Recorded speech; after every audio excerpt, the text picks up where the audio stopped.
Welcome back to the Real Quick with Mike Swick podcast. First, real quick, guys, I want to tell you thank you so much for all the support.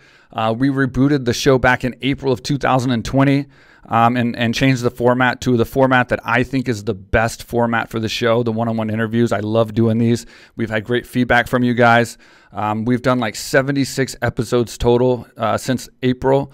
That's a lot, plus the breakdowns and the recaps and everything else. So we've done a lot of episodes to get this channel kind of restarted again. And it's been a slow process, but we need your help.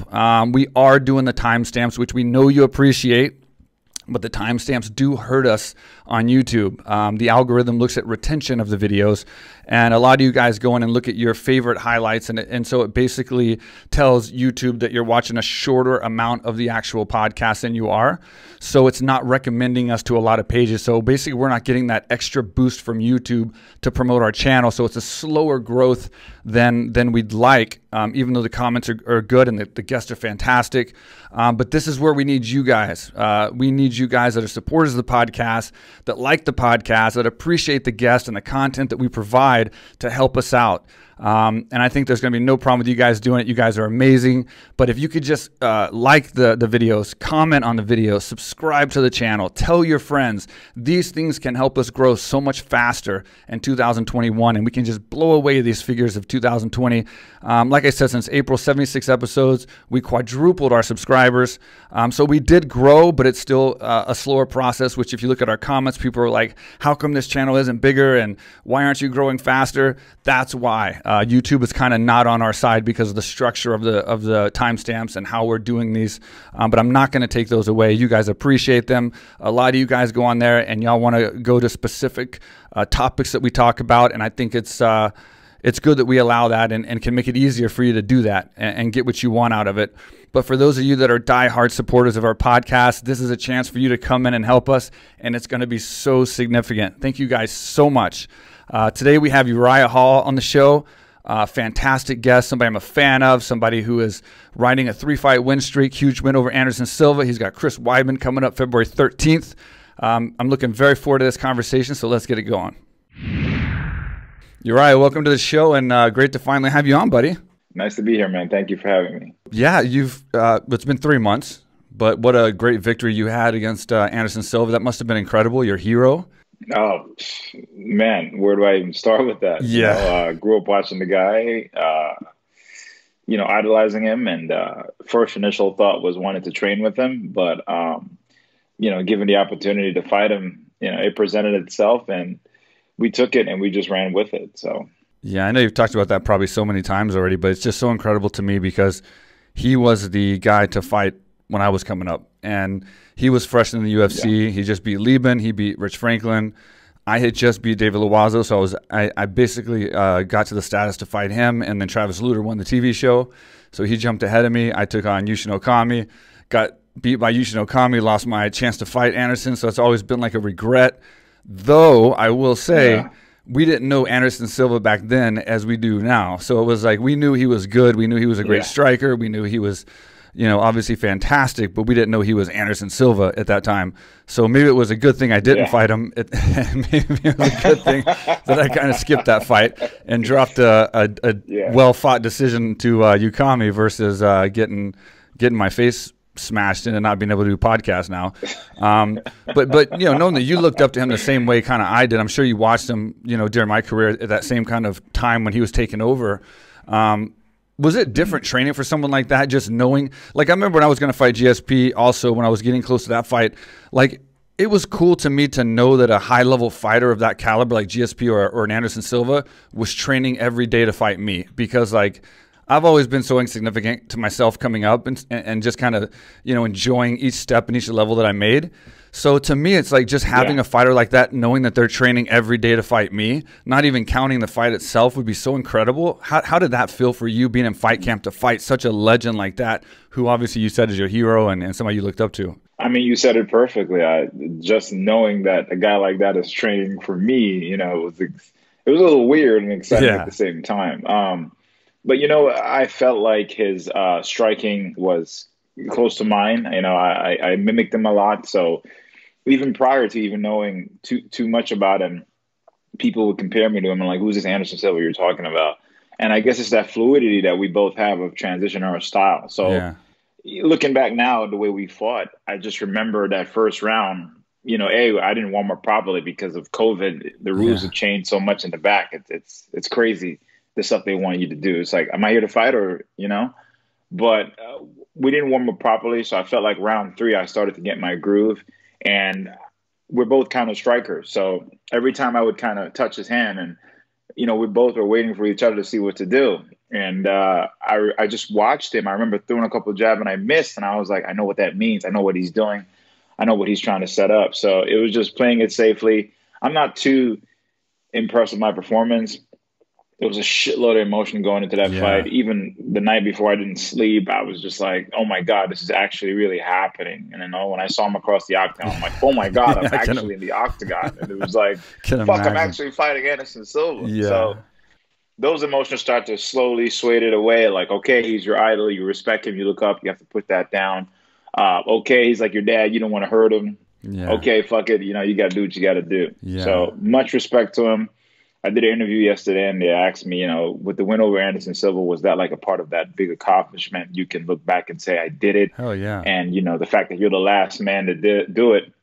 And I said, actually, no, I wanted to train with him. So for me personally, it's to actually get to train with him and move around with him. To me, that's a big accomplishment than beating him, you know? That's how I look at it.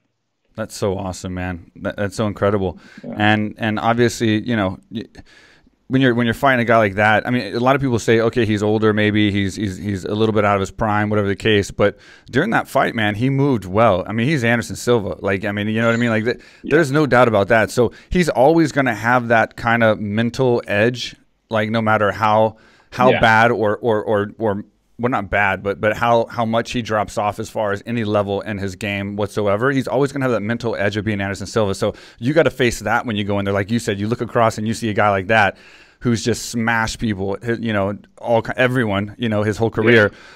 There's that battle. And then there's the battle that he looked good. I mean, he was sharp and he was moving, and it wasn't like you're fighting an old guy. You know what I mean? Like you were fighting a legit, it seemed like a legit Anderson Silva. And I'm sure legit in your mind, you're probably thinking the same thing. Like, this is a legit Anderson Silva. And holy shit, I can't believe I'm fighting this guy. If you take Anderson Silva lightly, then you're stupid. It's Anderson Silva. Absolutely. I mean, the dude was stepping back and knocked out Forrest, which ironically is the same move I used against him because I watched that move so many times and I learned that move from him, you know, step back, boom. So I'm not going to take him lightly. And, you know, he even said in his interview that he was saying that the moment you start to believe you're old, and guess what? You're old. So it's definitely a mindset. And my hand still hurt. The fucker kicked me right here, man. Yeah, I can imagine. I don't know if it's that, you know, metal part of his leg or whatever. But it shit hurts. And he gave me a hematoma, which I'm just getting over. He stomped on my foot. And my hematoma is just getting down. So he's legit. So. He absolutely is. And then, you know, obviously that was an emotional win for you and a big fight and all that. I have to assume that's got to be, for at least some reasons, your biggest win and your biggest victory. Am I correct in saying that? Yeah, because it was one of my dreams, you know, to be there. You know, the dream changed. It went from wanting to train with them to compete against him. And, you know, the dreams are scary, you know, the big light's scary. It's like, oh my God, my dream is actually happening. And then that's why you have guys that get all emotional when they win the championship. To me, that was a championship. I remember just watching him growing up, and the fact that I did it, it made me just look back throughout that entire journey. And it was one of those crazy feelings where I just couldn't hold it in. And, you know, my coach was like, hey, man, it's all right. You know, you're not a bitch or anything. And I cried, man. And I really felt bad hurting him. You know, I really genuinely feel bad hurting him. That's why I kind of went over. I'm like, hey, man, I'm so sorry. I'm the guy that apologized after knocking you out. You did. That was crazy. Yeah. But you got the win and everything. Where do you see him at right now? Like, what do you think he should do? You know, obviously he's contemplating trying to go do his own thing, stay fighting. Do you think he's done enough? And not that he can't fight. We obviously know he can, and he looked good in your fight. Do you think he's done enough and should try to just move on and not do it again? Or do you think he should continue fighting? Because obviously it's going to get to a point where it's going to affect a lot more drastically his performance, and then he's going to start dropping off that legacy that he's built. What do you think overall, just as a previous opponent of his? There's so much to go into this. It's him being an athlete. As an athlete, it's like, should I give this up? Do I want to give this up? I still got a couple left in me. I would like to get back in there again. So that mindset is going to be there, and it's something you've done your entire life. It's like something you're just so good at your entire life, and someone is saying, all right, you're done. It's like, shit, am I really done? That's it?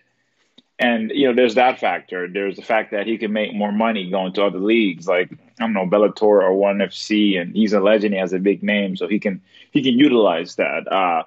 It's the prolonging it. Do I want to, mess up my legacy that I already have by going down? You look at a guy like, who's the champ at 155, the old school guy? God, why can't I remember his name? It was like maybe back in your era. Yeah, there was BJ Penn. There was Jens Pulver. BJ Penn. Yeah. BJ Penn. Yep. So you look at a guy like BJ Penn that's done so much, you know, it's like, and he's still fighting, and you're like, God, I don't want him to fight anymore. Exactly. It sucks. It really sucks. So I think for the era that you have, it's utilizing it, take what you can, and get out. Your body can't do it forever. I'm 36. My body's like, all right, dude, you got maybe 4 more years. So now I'm at an urgency point in my life. The title I would give this chapter in my life is urgency. It's like, all right, can I get to that spot? Can I, possibly capture the belt, maybe run a little bit and then exit? Yeah. I can't prolong this forever. I got to start looking for other things. I love to teach, and, I do a lot of anti-bullying stuff with kids. Really good. So I can't just stay there.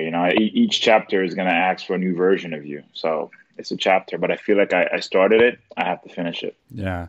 How did, you mentioned something about COVID in the back or whatever in your warm up and stuff. How did that take effect on your overall, I guess, fight camp? Well, overall the training now with COVID and having to worry about your training partners, then actually going to the Apex, because that was your first fight in the Apex with the new guidelines and all that, and then fight week and all that. How did that change for you? And was it more negative? I mean, obviously it couldn't have been positive, but how negative was it to deal with all that stuff, or was it just another fight and you just went through it like everyone else?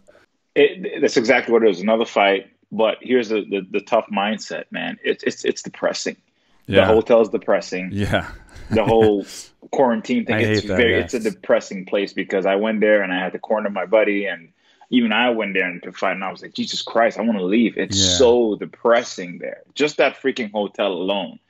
And, the rules, how just anal they are with the rules. Like, I get it, but it's like, don't be a dick about it. They're just so anal with the rules, which I understand. But can you at least be nice, motherfucker? Don't be a dick, too, So it brought me back to the Ultimate Fighter mindset. It was like, I'm in a quarantine place. I can't do too much. I just utilize what I have and use it to my advantage. So I just switched my mindset to the Ultimate Fighter home. And that's how I felt. I like the idea that I didn't have a crowd. Some fans are just really stupid. So I didn't mind the fact that it was quiet, because I did so well on the Ultimate Fighter. I didn't have anybody in there. It was good for me. I'm not hearing dumb people yelling woo or just saying dumb shit that makes no fucking sense. I love the fact that there were no crowd. I was like, that's probably why I did so well. Yeah. But it was a depressing state of mind, but it was just staying locked in on the goal. And that's what I did.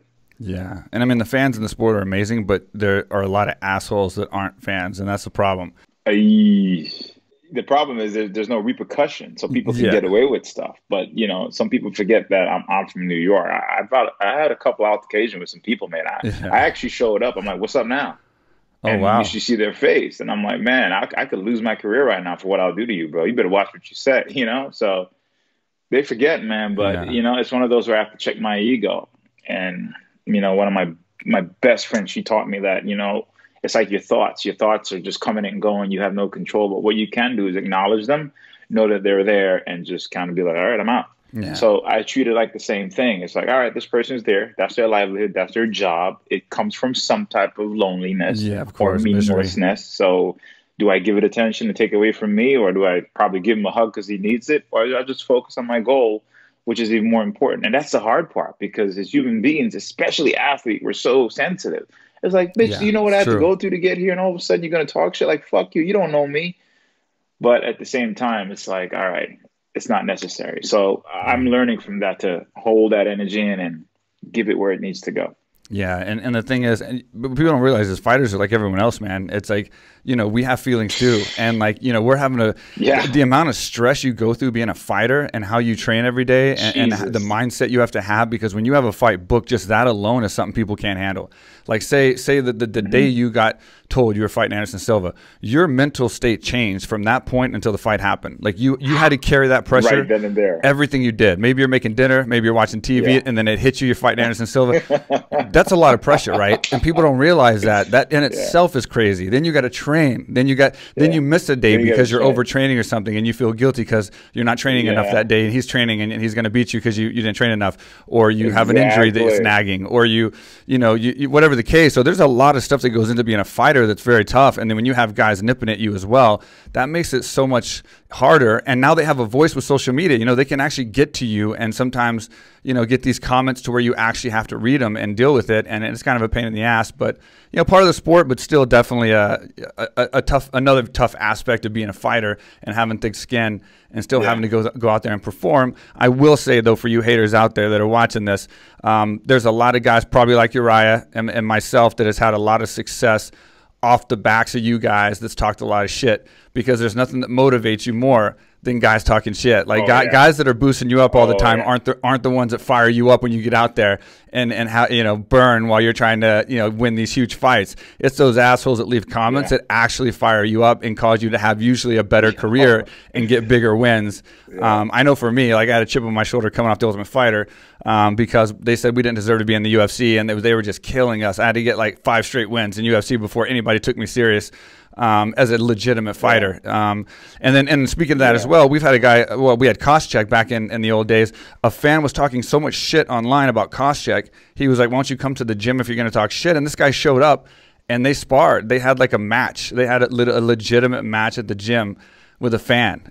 We filmed it and everything. It was crazy. So yeah, it's another crazy aspect of the sport, man, that we got to deal with, and it's what makes us so, I guess, rare. The guys at the top, like yourself, especially, where you're at. Oh, and a lot of fans have more access to it. They don't have too much access to like these baseball players or football players or basketball players. They have more access to it, so it's a little bit easier, But man, if we can get some more repercussions with that. But again, there's a balance. So it's like, do I need this? Is this teaching me something? Do I want to give my energy to that bullshit? Yeah. I'm old school, man. I'm like, talk shit, let's scrap. Back it up. Show me you can back it up. Yeah. I've invited guys to the gym. And it's always these little 22-year-olds, or these 21-year-olds, the 90s kids, or the 2000 kids. They don't have no discipline. They're fucking stupid. And I slapped a couple people in my day. I'm not going to say who, but I slapped a couple. I believe it, man. I believe it. Talk shit. I'm going to put some powder right here. This podcast is brought to you by Manscaped, the official trimmer of the UFC, and now the official trimmer of the Real Quick with Mike Swick podcast, and yours truly.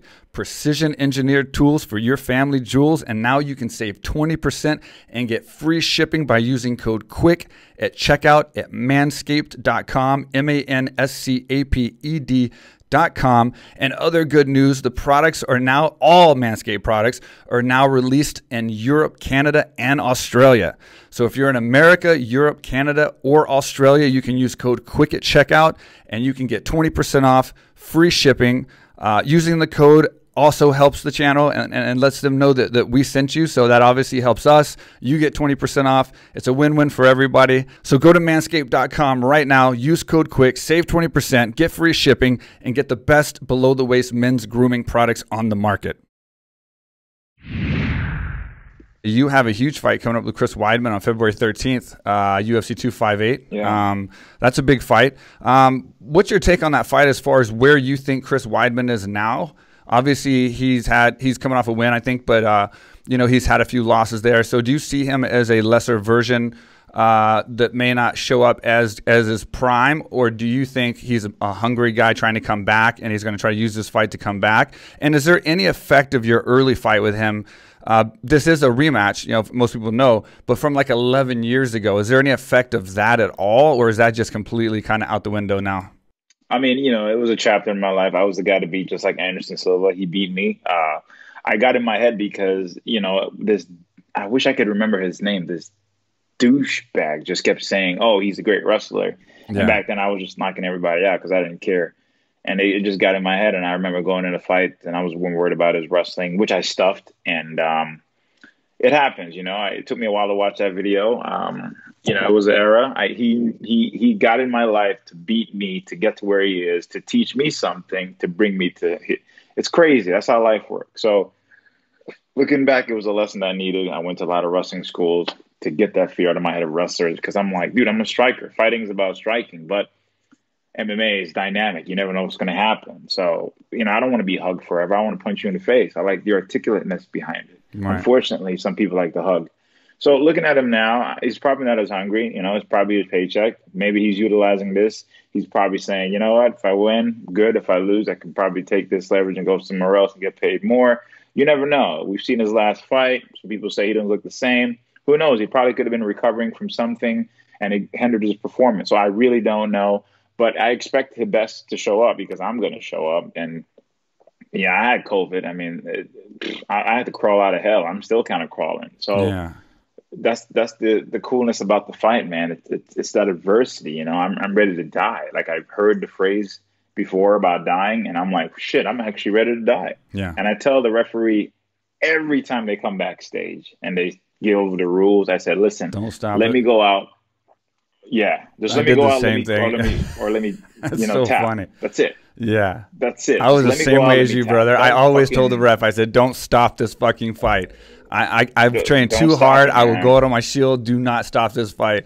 Exactly, man. It's like, bro, you can't take my fucking future away from me. Like, what the fuck? There's fights that I've lost where I'm like, dude, come on. Yeah, it's got to be a shitty feeling. Whatever. They're looking out for our safety. And, guys are like, they're looking out for our safety, and we don't want to have it. I'm like, fuck that. I stepped in this octagon with the intention of I'm going to kill you or be killed. Like, that's the whole point of being a fucking warrior. Like, are you kidding me? But it is what it is. How does it feel? Well, how did this fight happen? Like, how did this get scheduled with you and Chris Weidman again? And then I know he's ranked a little bit. You jumped in the top 10 after beating Anderson. Not only looking at rankings alone, but you're on a 3-fight win streak now. So there's a lot of variables that go in. Ranking isn't everything. So, I mean, you can still jump ahead quite a bit with a win over Chris Weidman, even though he's ranked a little bit behind you. But how did this whole fight transpire? Did you just get offered the fight, or was it something that you guys both kind of agreed on the internet or something, or how did this whole thing happen and get signed? Well, look what you said, rankings and everything. I'm still trying to figure out how the fuck Darren Till got up there. I'm like, what the fuck? How did you lose and skip and go up? I just want to meet these people and be like, who taught you guys ranking? I just stopped believing it and looking at it. It's politics. Unfortunately, it's something we have to go through to get to where we have to. Yeah. But I don't know who's in charge of these fucking ranking systems. It's a joke. It's a fucking joke. You mean to tell me a bunch of motherfuckers sit in a room and be like, oh, we here think you're number 5. Yeah. We here think you're number 9. Like, what? And I don't even know them. It's kind of like the government with taxes. I don't know where my fucking money is going. Like, what the fuck? Yeah. But this fight got scheduled. Speaking of Till, that's the guy I wanted, It was either Till or Brunson. And I like challenges, man. I like guys that are expected to beat me. I'm like, all right, let's see what you got. Yeah. And that's the guy I wanted. I wanted Till, but, with the politics, people are either protecting or he had his period. So they shoot me Chris Weidman, and, the UFC don't like it when you say no. Yeah, of course. So I'm like, all right, fuck it. I wanted to fight him anyway, so let's get this shit going. And so you wanted Till. Did he turn that down, or the UFC just say no on that? I mean, I told my coach, but, they called a matchmaker. I'm sure it didn't happen. He must have needed surgery. But ranking-wise, they're trying to rank. I think they want him to be champ, It might be good for England or something, get a bigger audience. I don't know. But I wanted him, man, because I don't think he had a really good introduction to the middleweight division. He fought Kelvin. Kelvin kind of welcomed him, but I don't think he got properly welcomed. And I'm very good at welcoming you. I mean, they threw Bevon Lewis at me because they thought this was the next kid. I'm like, all right. And in that fight, I was actually going through some shit because my sister, she almost committed suicide, Oh, shit. I couldn't be there, and my mom found her. So I was going through that. Damn. And that's how I got all emotional at the end again, and I fought through it. He was getting the best of me. I didn't have a clear mind. And then, again, at some point, I was like, fuck it. So yeah, I love when they try to underestimate me. I do very well when I am underestimated. That's why I feed off these haters. You know, it's like, please, come on. Sorry to hear about your sister, man. No, she's great now, man. She's awesome. She's graduated from Columbia University. She's an amazing artist. She has an album on fucking Spotify. Oh, nice. She's doing amazing. Yeah. That's awesome, man. She must be proud of you as well. And speaking to people that underestimate you, you have such big wins, man. Like, you have such great victories over such great guys. But it seems like Dana was quick to give you a hard time a lot in your career when you would lose a fight. And how does it feel now to be on a 3-fight win streak, a win over Anderson Silva, who is a legend of, you know, just a long time in the UFC, pretty much the face of UFC for a while during my era.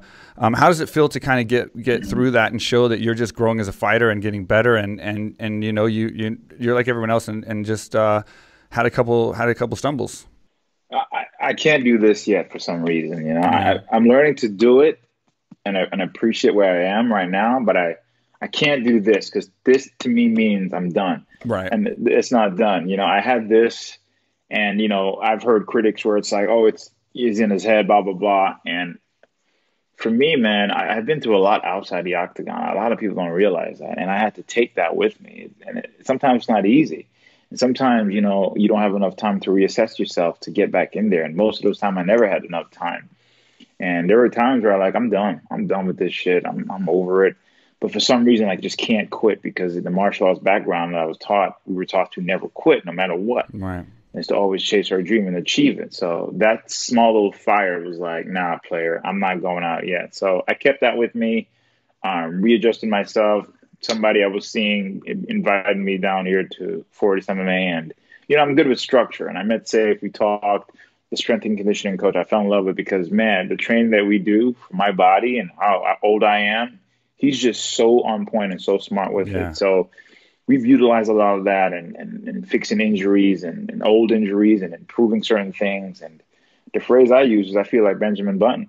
Yeah. And, you know, as far as Dana, at the end of the day, he's the businessman, you know. I mean, I can't take anything away from that. I feel like he just expects more of me because of what he saw. So he expects that.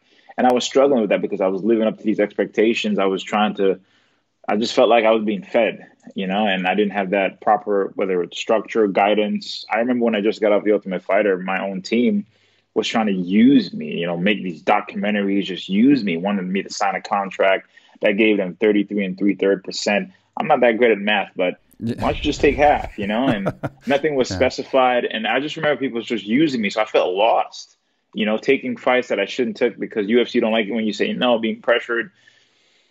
So I'm more proud of myself that I kept it together. You know, the genius thing I did was I didn't quit. So someone's opinion of you should never become your reality. Absolutely. I mean, Dana was mad at me that I didn't beat up Anderson. And he was mad at Anderson for taking the fight. So what does that tell you?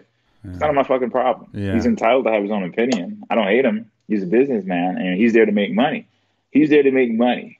He's there on the safe line watching, just like the rest of these motherfuckers, to watch me do what I do. So I just got to go out there and perform, and I'm getting that curve. I'm starting to not give a fuck. Yeah. You know, I'm trying to say, fuck this. I got to feed myself, my family, my friends. I got to establish my long career after this in something else. You know, I'm letting go of all these emotions. And with the COVID, bro, I got a chance to sit down with my demons, you know, the bad habits, the negative affirmation, the things I need to stop to do, the places that I needed to go. I had to do all these things, and I had to dig deep down and find the root. And I found the root, and the root was little Uriah. Little Uriah was bullied as a kid, and it's almost like he felt scared. There's like a little puppy underneath this little cellar that's scared and frightened, and you're reaching your hand out, and they're just not coming. So I had to have a little conversation with my little self to be like, hey, man, it's not your fault. It's okay, and I'm here to protect you. Yeah. And that was one of those deep moments I had to have with myself. Yeah. And I feel like I'm just at a point where I have to protect little Uriah, and I got to get to a place I've never been. And to do that, I got to do something I've never done. Yeah. And you know, I know Dana's a smart guy, and I know two things about him. First of all, he cuts people he doesn't want, And number two, you know, he to me at least, it seems like he like I said, he's smart. He knows what he's doing. To me, I don't know the extent of all the stuff that he said, but it always took it and it's kind of he wants to bring you back. Like you had such big hype, and so if you would stumble or you would fall, I feel like he was more trying to just motivate you and like kick you and tell you to get back and be that star that he wants you to be, versus like these critics and stuff trying to actually tear you down and like hurt you. You know what I mean? Like I always caught it kind of like that more than actually trying to actually get rid of you or say that you're not qualified enough to do this or that or good enough to do this or that. I think he just he wanted you to win every time and that's how I took it anyway. No, I agree. I agree. I mean, Dana's helped me out a lot. With your wins and everything and how you perform when you show up and you do a really good job, I can just see him playing that card with you because you're a highlight fighter when you show up. You know what I mean? With 12 knockouts out of your 16 wins. So, I mean, like I think he was just trying to get you geared up, and that's in my opinion anyway. No, I appreciate it. And from me looking at it like that for now, it's the first time I'm looking at it like that. You're probably right. I mean, you're absolutely right, because every time there was a time he came to me, he was like, I wish I had a video game controller where I can plug into your ass. I remember him saying that to me one time. And by the way, with the wins, I'm trying to get those Ultimate Fighter wins on my record, man, because I'm like, I fucking fought 4 times in the Ultimate Fighter. I'm 20-9. That makes no fucking sense. That doesn't exist, and I did it. That makes no sense. So I'm fighting for that. I'm trying to get my 4. So my record could look good. No, they're fights, man. There's no difference. Like the crazy thing is like they were legit fights. Yeah, they're fucking fights. I can't wait. Like what the fuck? How the fuck you take them off? Like what? Yeah, the Sherdog has them on there as like pro exhibitions. It's like, isn't that like completely contradictory? Pro exhibitions, like what? Pro exhibition. That's the difference of a pro and an exhibition. Like the Mike Tyson pro exhibition with fucking Floyd Roy Jones. Did you see that?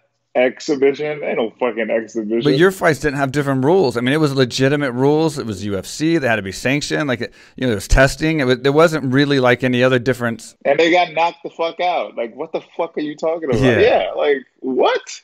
Yeah, I'm trying to fight for that. I don't know who I got to go to. I'm trying to go to Wikipedia. Somebody's in charge of my Wikipedia. Yeah. And it's fucking accurate to the T. I called my mom. I'm like, did you talk to anybody? She's like, no. I'm like, how the fuck do they know all this stuff back in Jamaica? I didn't tell anybody this. Oh, that's crazy. And you're down in Fortis. First, I want to say I think it's good for you. I've been hearing some of your interviews and how you feel, and obviously you're showing that in your fights. How long have you been down there, and what's your camp looking like right now, getting ready for Chris Weidman down there? It's been at least, I would say, maybe 2 years now. Okay. It's been great. First time I came out, it was more of just me Airbnb-ing, figure it out. I tried it out for a week first, and I came back and I Airbnb'd, and then I did my whole camp. And for Antonius Carlos Jr., then I did my other camp. And then my coach, he's like, yeah, man, you need to move out here. And I'm like, all right, because I'm spending money here, and my house is in fucking Vegas. I was wasting money. Finally made the move. It's been great, man. What I love about it is just the camaraderie. Yeah. And, I was explaining to another guy that I had the conversation with Kelvin, because the last gym I was at was Rafael Cordero's Kings MMA, which is one of the best in the world. Right. Those guys are just elite. And, I remember saying to him, hey, man, I know this is your home, and I want to have that feeling, too, like a home. And he told me, yeah, man, he traveled a lot until he found that home. And I feel like this is my home. I feel the love that I have from my teammates. To me, they're like my brothers I always wanted. The camaraderie, just us, always with each other, helping each other. Guys like me at the end of class, I clean the mats. I'm no different from all these other guys. And that's one of the cool things with Safe. He keeps that disciplined structure. Yeah. And he comes at us, man. He makes us work. And I love the fact that he's real with me. He says, hey, this is great and all, but what are we going to do after fighting? We got to think about stuff like that. So, and these are talks you need to have with some of these athletes, man. I overall love it. I'm getting used to the whole driving here because people can't drive for shit. I'm not lying, bro. They do some shit where it's like, it's not even legal. It's not even right. And, it's a different environment. I'm from New York, so we got to adjust. I'm a Texas boy, right? You're a Texas boy? Yep. From where? Dallas, Houston, or Austin? Houston, actually. Oh, Small town Texas boy. God, man, they can't get out over there either, bro. I'm sorry. No, I agree with you. I wasn't saying it because of that. I was going to mention that earlier, actually, because you were in Texas now. But yeah, that's where I came from. I'm small town Texas, so long way from little Texas to now living in Phuket. But yeah, small town Texas boy, man. So. What's up, everybody? I am here in Thailand. This is the first time I've ever been here. Been dying to come here for years. Mike Swick, he's one of the big reasons he's been trying to pull me down here. What he built down here, AKA Thailand, is incredible. There's people here from all over the world.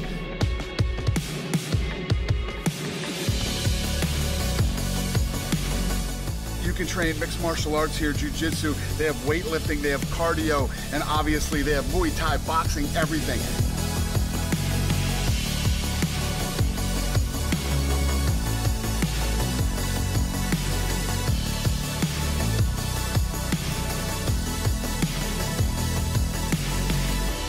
I'm telling you guys, I know everybody wants to go to Thailand because Thailand's so cool, but you can't come to Thailand without coming to AKA Thailand.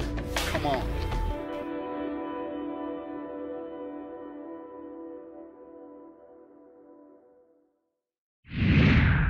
And I was going to ask you, so you got your first fight, you were like 28, right, in your MMA career, and you did kickboxing before that. Yeah. When did you get into martial arts in general? Like, what started you in martial arts, and how old were you? Well, my first pro fight was earlier, actually, because I was 7-2 when I got to the UFC. But I started martial arts back in 2001, I want to say. Mm-hmm. And I might have been 16, and I was being bullied. I was fresh off the boat from Jamaica. And it's just it's a culture shock, especially in New York. I don't know if you've been in New York, but New York is like one of the capitals of assholism. Boston is like right there. You want to meet a legitimate asshole, go to Boston. Yeah. But the secondary assholes are in New York. I'm a former asshole, so I can say it. Yeah. But yeah, it was New York, and I was being bullied. My mom wanted me to build my confidence. I was cutting classes, and because in Jamaica I never got bullied. We didn't even wear shoes. I didn't even know what racism was until I got to America. Oh, wow. So it was a lot of these things that was happening, and I was young. I'm 13, so I'm at that age. And my father wasn't here, so I didn't have that father figure. I later found that in martial arts and other instructors, people became my father figures. So when the bullying got out of hand and I ended up almost wanting to take my life, I even had an episode where I got bullied on a school bus, and I got to be real with you. I contemplating thoughts of going back to school and ended that kid's life and many others. I remember getting off a bus saying, I'm going to try to find a gun. At 15 years old, I'm thinking this, and you hear kids that are doing this at even younger age than me, and you hear kids that are taking their lives. I was there, man. I wanted to take my life. I went on my roof a bunch of times, man. I remember looking for a weapon, but I couldn't find one. I was asking people, and they're like, "What the fuck are you asking for that for?" And because Monday come, I was like, "I'm gonna do something," and thank God I didn't. Yeah. So now, my buddy R.J. Cooper, he does a lot of motivational speeches. The kids. He works with kids. He was on the first black rowing team for Chicago, which usually is an all-white thing. So. Great story. Is a story on Amazon. It's called A Most Beautiful Thing. Yeah. And it's a story about how they came up in Chicago, man. If you ever get a chance, check that out. All right. So, whenever he's in town, he's my best bud. He's like, hey, man, I got this speaking gig at school. We'd love to have you. And I go to these schools, man. I work with these kids. I tell them about staying in shape, the importance of that. And I tell them that, hey, I wish I had someone to come to school to tell me it's going to be okay. Yeah. That there's life after this. There's taxes. There's getting a job. There's having kids or whatever. There's another life after that. Yeah. But a lot of kids, they don't know that. They feel stuck, and I felt stuck there. Yeah. And I'm glad I have the opportunity to go there and talk to these kids and be a part of that in any way I can. Yeah. And then martial arts is what you found, and it was just your kind of path to get to your goal. And get this. I learned how to fight from a video game. Really? What was that? Yeah, called Tekken. Oh, wow. Video game called Tekken taught me how to fight, yeah. Because my mom couldn't afford it. So I was like, fuck it.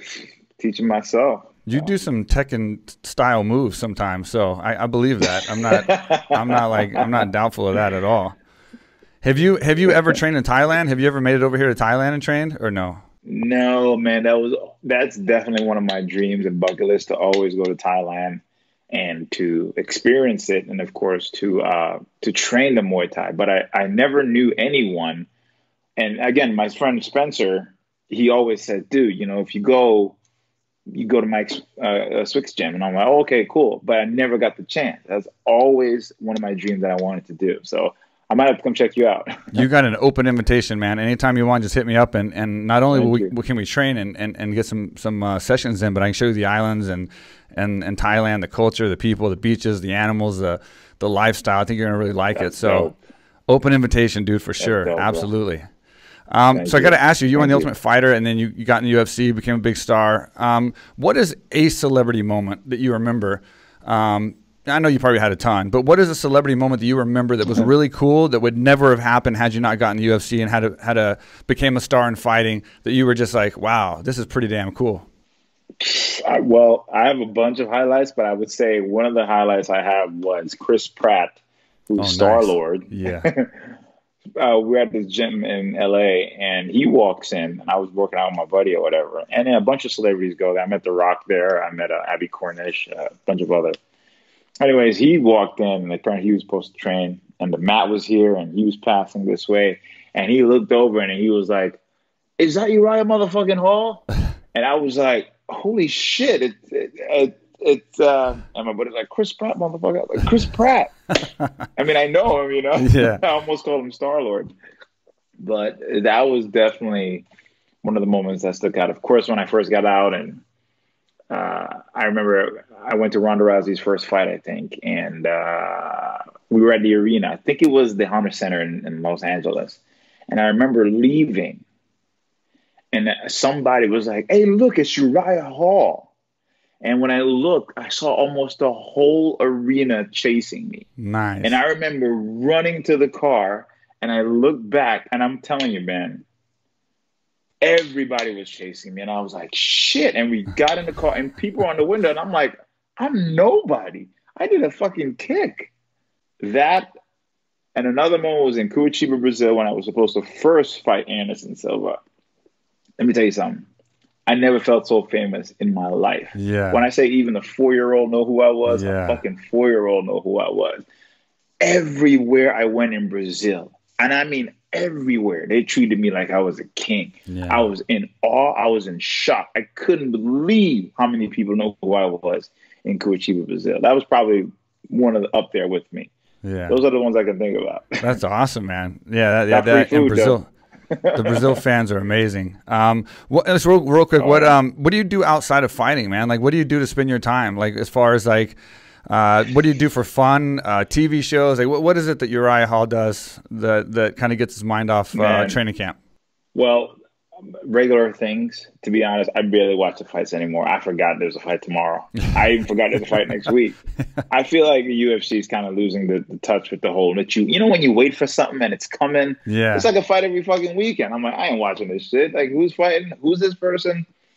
We don't have that build up anymore. So maybe it's just me, but outside of fighting, man, I like to do stuff that doesn't involve fighting because I just know the mindset it takes to get in that, and I get away from it. I'm like, get the fuck away from me. Yeah, I'm hanging out with people, and I'm like, bro, I don't want to talk about fighting, bro. Let's talk about the birds. Let's talk about why the sun is so close. Like, let's talk about some real shit. I love to read because as I'm getting older, I feel like my mind is one of the things that is just sapping up things, and I'm seeing the world from a different perspective. So I love to read. I'm all about nature. I fly to California a lot to just hang out at the beach. Nice. My friends think I go out to the party. I'm like, nah, bro. I go to literally just to hang out at the beach because the water and the beach, the sound, it calms me. And just walking along it, the sunset of it. I don't know. I just love that theme. That and hanging out with my friends. I'm all about my friends, man. Problem is I have a lot of friends in different areas, Most of my friends are in California. I have friends in Vegas.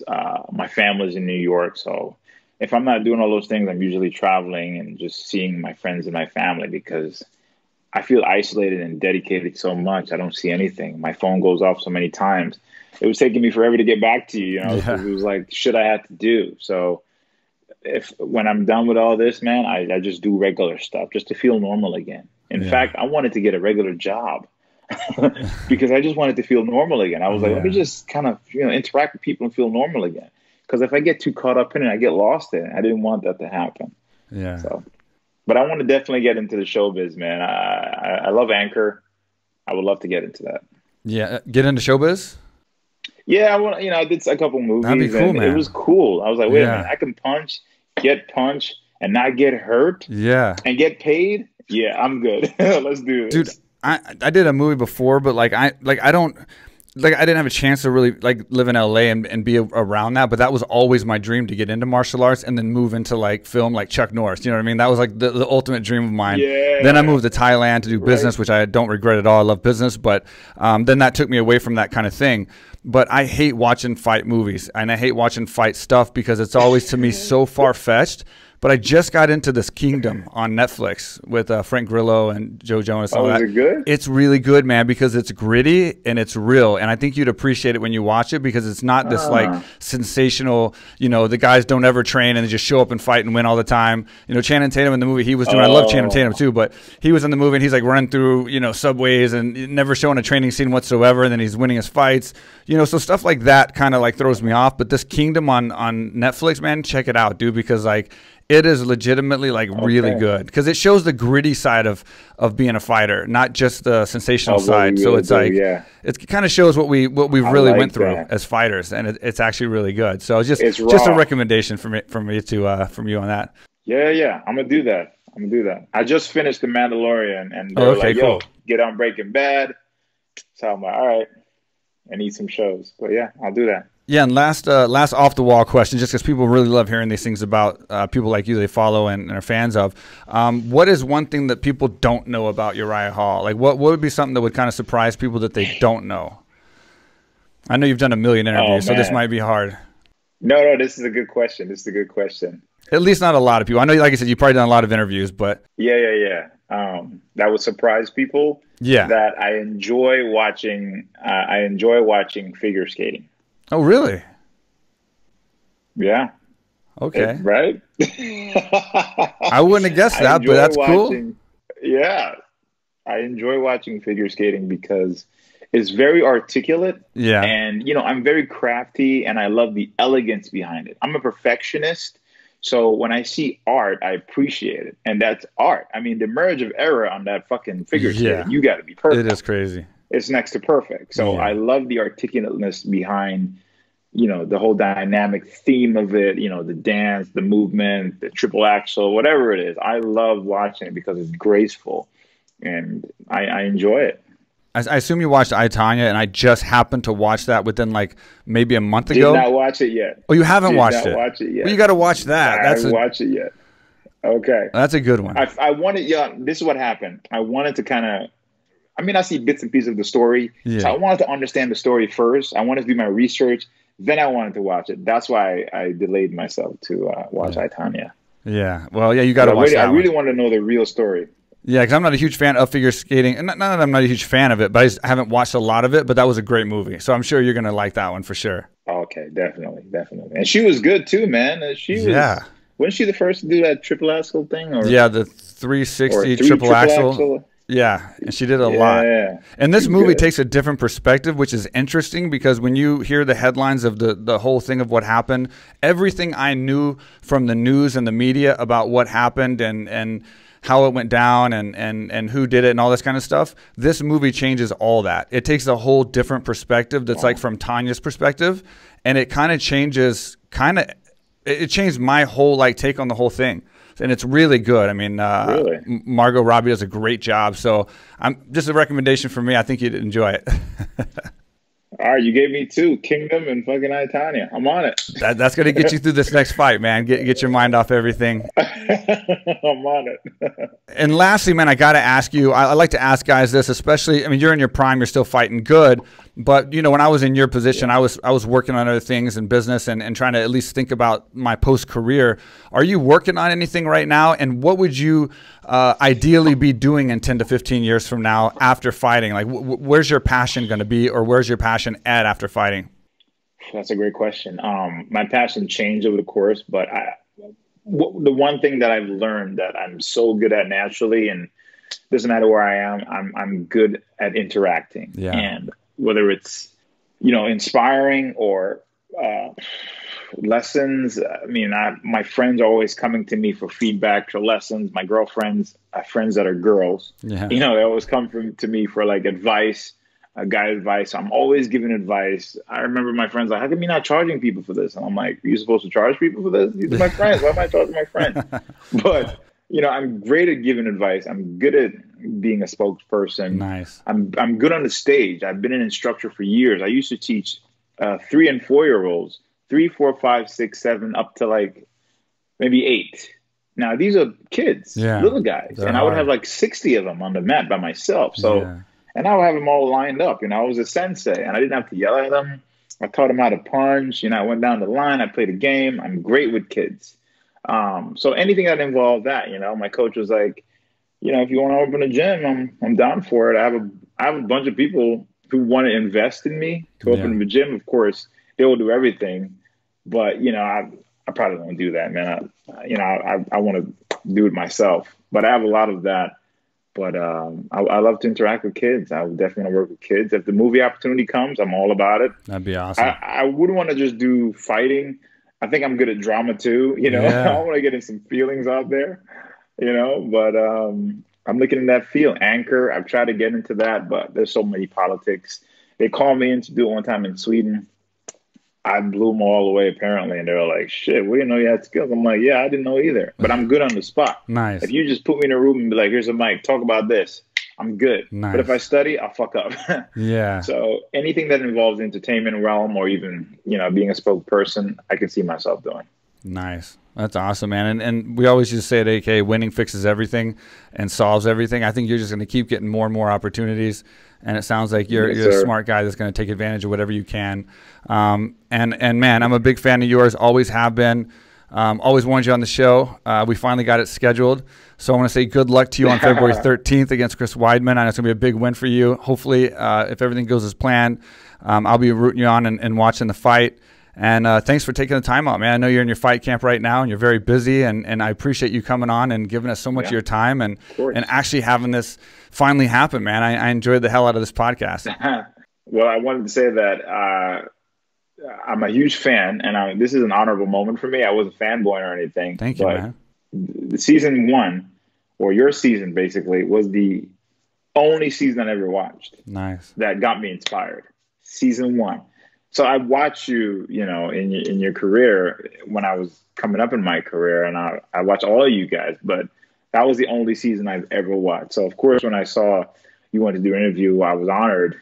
Unfortunately, my time schedule was all over the place, but I'm glad I made it work. And I just want to say it's an honorable moment to do this with you, and I really appreciate it. And thank you. And I appreciate you, brother. Thank you, man. I appreciate those words, man. It's so cool. You know, I don't ever think of myself as a fighter and all the things that I've done in my career ever, you know, unless it gets brought up. So it's cool when I have these conversations and anybody remembers anything, and especially such kind words as what you've said, man. I really appreciate that coming from you, and it's been an honor to talk to you. And I'd love to have you back on maybe before the fight or at another time for a quick update, something really short, and just see how you're doing and do a follow-up. That'd be really cool. Yes, sir. You got my number, man. I put my notification on, so. I'm like, I got your number, but I'm gonna hit you up on like every single source because like it's so hard. It's hard with you, man. I know you're busy, but it's hard. It's hard getting you booked. I'm sorry, brother. No, dude, it was so worth it, man. And I'm so happy to have you on. So good luck, February 13th, and I'll talk to you next time, brother. Yes, sir. Thanks a lot, man. Real quick, with Mike Swick.